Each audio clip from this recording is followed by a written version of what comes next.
Good evening, YouTube, and welcome back to the channel. This is IMAX Sports with another football video, and today I'm going over my Week 3 power rankings for the 2024 NFL season. I do power rankings on the channel every single week, and it's one thing I look forward to every week, so let's get right into it. Before we get started, I will say I don't have position changes for this week's power rankings. I usually put a little marker next to which how many spots each team moved up and down each week, depending on their game, but I don't have that for this week because I'm taking this rankings as a reset. My Week 1 rankings are generally an adjustment from my preseason rankings. My Week 2 rankings. Now for Week 3, I have 2 games of a sample size, and this is going to be my baseline for the upcoming next few weeks. The teams move a lot before Week 4. I really can't make decisions on teams until Week 4, so there will be a lot of movement, but I feel like Week 2 is the first real baseline you can get to see where teams are. So let's get started. First off, we have the dumpster fire. The dumpster fire starts off our power rankings every single week. We have the Panthers at 32, we have the Giants at 31, we have the Broncos at 30, and we have the Commanders at 29. The Panthers, Giants, and Broncos are all 0-2. The Commanders are 1-1, but one of these teams had to be 1-1 this week because the Commanders did play the Giants. The Panthers have lost both of their games this season for a combined 60 points. They lost last week 47-10 to the Saints, and they lost this week 26-3 to the Chargers. So the Panthers are by far the worst team in the league. They were last year. Bryce Young is by far the worst quarterback in the league. He has not stepped it up in his second season, and I can't see Carolina winning more than 2 games this year. The Giants are at 31. The Daniel Jones is not worth $160 million. The Broncos are at 30. Bo Nix is not the guy. And then the Commanders are at 29. They did beat the Giants this week. I need to see more from Jayden Daniels. I do think that the Commanders have potential. Jayden Daniels looked good in the preseason. He looks like he can be. He looks like he can develop. He looks a lot more potential to be good than Bo Nix does. But that being said, Washington is not a good football team right now. They got blown out Week 1. This week they barely beat the Giants in I forget if it was overtime or if it was just really close, but they barely beat New York. And I just can't see Washington being a top team anytime soon. Moving on to the AFC South, we have the Titans at 28, we have the Colts at 27, and we have the Jaguars at 26. I overreacted last week with the Colts ranking. I thought that because of how they played against Houston, that they would be a pretty decent team. That was a big no-no. They lost to Malik Willis on the Packers this week. Their offense could not do a single thing. Anthony Richardson did not look like Anthony Richardson from last week, and the Colts they scored 10 points against the Packers. There's not really much else to say. Tennessee is at 28. They're one spot below the Colts. I think that all 3 of these teams are currently interchangeable, though. The Titans have lost both games this season, 24-17. They lost both games by exactly 1 touchdown. One of their games was neither of them were phenomenal performances, but they lost last week to the Bears. They held Caleb Williams to like 94 yards or something at his first time starting. But Caleb Williams was one of the first quarterbacks in a long time to win his very first start as a rookie. Along with that, it just was a tough performance overall on offense. And then this week wasn't much better, and I think that Tennessee has not shown much so far this season. At 26, we have the Jaguars. Trevor Lawrence is about to lose his job. Trevor Lawrence, I think, has remarkable potential, but he just really is not showing anything. Like, he can't move the ball down the field. The Jaguars' offense is extremely inefficient, and they can't even beat okay teams. Like, they lost to Miami last week, which is a fair loss, but this week they lost to the Browns. And the Browns got demolished last week by the Cowboys. The Jaguars are not playing good football right now. And I need to see Trevor Lawrence step it up before the Jaguars can get back into even being considered for the playoffs. Moving on, we have probably bad. I have the Raiders at 25, the Patriots at 24, the Browns at 23, the Falcons at 22, and the Bears at 21. The Bears and the Falcons are both big question marks. we got Kirk Cousins on the Falcons. The Falcons' offense theoretically should be phenomenal. I know that I'm making this before Monday Night Football. I do expect the Falcons to lose to the Eagles, in which case they will stay where they are. If they do win, then I'll put them up into the next category, but I expect them to lose, and they'll probably stay at 22, maybe go down to 23. I do expect the Falcons' offense to figure it out. You can't have Kirk Cousins in there with all that young talent and not have them figure it out, but I think that the Steelers' defense was a buzzsaw, and they just couldn't figure it out last week, week 1. I think that was a poor showing by them, but I think that it made sense. As for the Bears, Caleb Williams he didn't play great so far this season. They're 0-2, and I expect them to turn it around. I do expect Caleb Williams to be good, but last week against Tennessee was not it, and then this week they're against one of the better teams in the league. They played okay. They played better than they did in the Titans game. Even though, they're not 0-2. They're 1-1. They played better than they did in the Titans game, even though they did win the Titans game. But that being said, Houston's just a better team, and that's just where it is right now.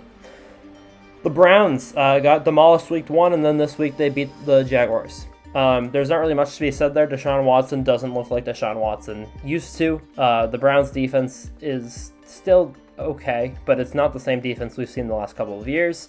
And I do think that the Browns have potential to be good, but they're not showing it right now. As for the Patriots and Raiders, they've been kind of tied at the hip for the last 3 years in my power rankings. Neither of them are good, I would say, but they've both played well to start the season. The Raiders had a very close game last week. Not close. They kind of got killed by the Chargers, but they kept it close for a while. They kept the Chargers to minimal points in the first half, and then the second, and they were moving the ball down the field. But in the second half, they didn't do anything. This week, they did beat the Ravens, which was a phenomenal win.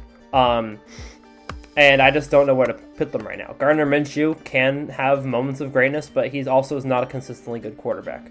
As for the Patriots, they beat the Bengals last week, and this week we played a very competitive game against the Seattle Seahawks. If the Seahawks hadn't come up with a blocked kick, the Patriots would be 2-0 with wins against two teams that have made the playoffs within the last couple of years. Two teams that have been playoff contenders the last couple seasons. And so because of that, I think it's hard to put the Patriots anywhere below 25. I think they arguably could be all the way up to 21 based on simply how they've played. But also we have to take into account that the roster and the fact that this team really needs to prove a lot before they can really be bumped up. Moving on to challenges, we've got the Rams, the Dolphins, and the Packers. The Rams, I don't know what's wrong. They played a decent game against the Lions last week, but it wasn't great. And then this week they got demolished by the Cardinals. Thoroughly demolished. Like they were down 14-0 in the first 6 minutes of the game. And then that was the closest the game was the rest of the game. The Rams are not a good football. The Rams should be a good football team on paper. Their offense should be one of the better offenses in the league on paper. Their defense has been one of the marquee best defenses in the league over the last 10 years. But they're not showing it this season. And I'm very concerned about a lot of people say they're frauds. I think they are looking like it right now. As for the Dolphins and the Packers, both of these teams have lost their starting quarterback for most likely a few weeks, if not longer. Jordan Love, I believe, is expected to be out 4 to 6 weeks. Tua is in an interesting situation. I'm not going to get into it during my power rankings, but I just hope that Tua makes the decision that's best for him and is healthy. I don't want him playing football if it's going to endanger his health. I want him to be healthy. That's what I want for Tua. So that being said, the Dolphins and the Packers don't have the best rosters on paper. The Dolphins have good offensive weapons, but unless they get a good replacement at quarterback, they're not going to be competitive this season. Their defense is not good enough, and they need someone that is competent at quarterback. As for the Packers, again, their defense is questionable. They did win this week, but it was a pretty ugly win. So it was against the Colts. So I really don't know what to think about either of those teams right now. Next, we have incredible upside. We have the Steelers at 17, the Jets at 16, the Chargers at 15, and the Seahawks at 14. All of these teams are in the around the bottom spot of the halfway mark, but I think all of them do have incredible potential, incredible upside, and any of them could make the playoffs or potentially be contenders. The Steelers have had a lot of offensive woes this year. George Pickens is not getting the targets he got last year, and they don't really have any weapons at all. Najee Harris has been relatively inefficient, as he was last year and the year before that. He's really fallen off since his rookie season, and the Steelers' offense is pedestrian at best. It's a bottom 5 offense in the league, possibly bottom 10, depending on who you want to throw down there. They have definitely a top 10 defense, though, but it hasn't really proven itself against significant opposition. This week they're against the Broncos. They won 13-6. The Broncos scored 6 points. And then last week they were against the Falcons. And again, the Falcons are going to have a good offense, but I don't think it's a good test to see what the Steelers defense looks like against this brand new offense that's just being Mod Podged together. So I need to see more from the Steelers, but if Russell Wilson gets healthy and he plays like Russell Wilson, the Steelers do have potential to be very good. The Jets, they lost to the Eagles they lost to the 49ers last week. It was a pretty bad loss, but this week they were able to beat this week they were able to beat the Titans. I don't know what to think about them right now. Aaron Rodgers has not looked like Aaron Rodgers, but he hasn't looked terrible. The Jets they're in limbo right now. I need to see them look like a top 10 team before I can put them in the top 10. The Chargers have looked like a top 10 team, but not against top 10 opposition. This week they played the Panthers and they won 26-3, and then last week they played the Raiders and they won. The Raiders scored 10 points. So the Chargers defense has not been tested. That's usually where they lose games, is their defense. So I need to see the Chargers defense tested before they can go any higher. As for Seattle, Seattle played a good game last week, again against pedestrian opposition, but it was still a good game. You have to give them credit for that. And then this week, they nearly lost to the Patriots. Almost only counts in horseshoes and hand grenades, so they did not lose. They did win the game. But something just fell off. The Seahawks are going to be a good team. I do believe it. And they have started off the season within expectations, but I'm not sure what they're going to be right now. Moving on, we have our playoff caliber teams. We have the Bengals at 13. We have the Ravens at 12. We have the Cardinals at 11. We have the Cowboys at 10. And we have the Lions at 9. I think that the Bengals and the Ravens have had relatively identical seasons so far this year. They've both lost to Kansas City in nail-biters that could have been decided by one different play. By one different penalty, in fact. The Ravens game, they could have won the game if Patrick Mahomes hit Isaiah Likely. They also could have won the game if there wasn't a penalty on their touchdown reception. As for the Bengals, they were going to stop them on 4th and 6, but there was an unnecessary pass interference by a Bengals player. I forget who the Chiefs receiver was, but they weren't going to catch the ball. It was too high. The Bengals defender got there a little too early, just seconds too early. If they came in 1 second later, the Bengals would have won the game. That being said, they've both made crucial errors in those games, and they've both lost to bad teams. The Bengals lost to the Patriots, and the Ravens lost to the Raiders. So just as the Patriots and Raiders are tied in by the hip, so are the Bengals and the Ravens. So the Ravens had better chances at the start of the season, and they are more consistent in general. That's why the Ravens are higher. The Cardinals are at 11. They demolished the Rams this week after the Rams had a pretty solid-looking week 1. And then last week they played a very, very, very strong game against the Bills.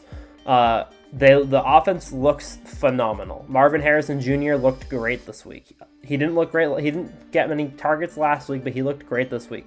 The offense is clicking. The defense improved this week. They made the Rams' high-powered offense look pedestrian. And I think 11's a fair spot for the Cardinals at this point in the season. If they keep winning, they're going to move up and up and up. But I think that they've done enough to earn that 11 spot so far. The Cowboys and the Lions are at 10 and 9. Both of these teams have had relatively disappointing starts to the season.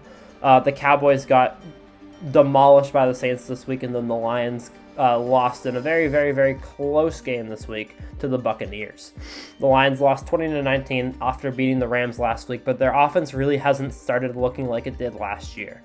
It looked a little bit more like it this week with Amon-Ra St. Brown and Jared Goff's connection going back to what it used to be. Amon-Ra had 11 targets for 119 yards. He looked good out there, but they didn't look like their best selves. As for the Cowboys, they're doing Cowboy things. They're demolishing bad teams and then losing to decent teams.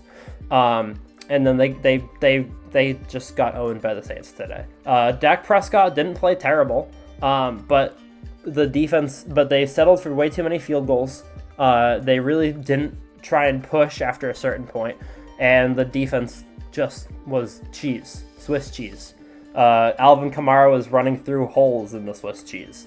He got 40-something fantasy points. I mean, you can't give up 185 yards and 4 touchdowns to one player and expect to win. Moving on, we have the rising stars.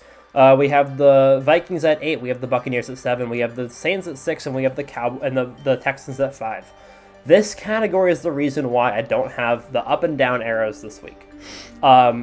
Because the Vikings, the Buccaneers, and the Saints have played like top 10 teams this season.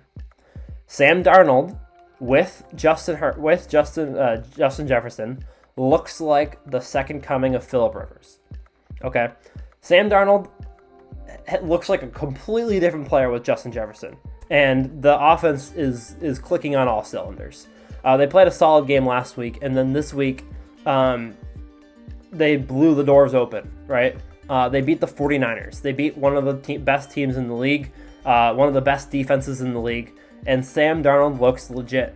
As for the Buccaneers, Baker Mayfield had a good season last year. Baker Mayfield played well last year. And usually, after one of those seasons, he tanks. Usually, after having one of the top 2-3 seasons of his career, he resets back down to his reset level. And he ends up going to a different team, and then he's a godly figure on a different team. He's kind of like Ryan Fitzpatrick at this point in his career. Fitzmagic was doing Fitzmagic things with the Buccaneers, and now Baker Mayfield's doing magical things with the Buccaneers. They were able to win this week, and it was a good win, right? And their offense is looking good. They beat the Lions. The Lions are a tough team. I don't know if this is going to be a permanent top 10 team, but they look good. Same thing with the Saints. The Saints they beat the Panthers last week, which is a foregone conclusion, but they won 47-10. And then this week, not only did they beat the Cowboys, they more than doubled their score. They have like a plus 60 point differential in the first 2 weeks of the season in one of their games against the Cowboys in Dallas. Alvin Kamara is looking like second or third year Alvin Kamara, all-pro running back. Derek Carr is playing some of his best football of his career. I'm not a Derek Carr person. I don't think Derek Carr is going to continue to do this, but if he does, the Saints are one of the top teams in the league, right? So that's what this power rankings is it's a lot of question marks. We're going to see next week and the week after if these teams stay here. And then number 5 is the Houston Texans. They've won 2 games. They haven't impressed me like I wanted them to start off the season. They won a close game against the Colts, and then they beat the Bears. They haven't impressed me the way that I wanted them to, but they've done it enough to stay at the number 5 spot. They haven't moved up at all, but they've stayed level with where my preseason expectations were. Finally, we have the strong contenders. We have the 49ers at 4, we have the Eagles at 3, we have the Bills at 2, and we have the Chiefs at 1. The Eagles have come back to their factory reset button after their win last week, their very, very solid win over the Jets last week. And then this week, they haven't played yet. They're going to play tomorrow against Atlanta, but I do expect them to win. I had them considerably lower my first couple of power rankings because of how they finished the season last year, but most of the teams in the top 15 have either just gotten into the top 15 or they are below expectations. So the Eagles have moved back up to number 3 and the Bills have moved back up to number 2 because they've proven that they're still the same teams. So far this season, they've proven that they're still the same teams as they used to be, and they're still top 5 contenders. As for the 49ers, they've moved down to number 4 because they are 1-1. They played an okay game last week, and then this week they played a relatively solid game against the Vikings, but they did lose to Sam Darnold.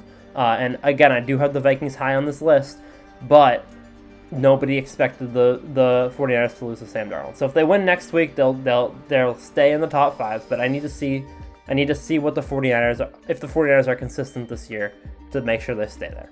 And then the Chiefs this week, they almost lost. They didn't lose. They almost lost to the Bengals, and then they almost lost last week to the Ravens. But they are doing their thing. They're winning games, and they've won against 2 good teams. So if they're the Super Bowl defenders and they're 2-0, they have to stay where they are. So thank you guys for watching. I hope you guys enjoyed. Make sure to leave a like and subscribe to the channel if you're new. Also, go down to the description below and join the Discord. It's also going to be in the pinned comment. We have a lot of fun on there. We talk about football all the time. It's pretty good. So thanks for watching. I hope you guys enjoyed, and I'll see you guys on the next one. Peace.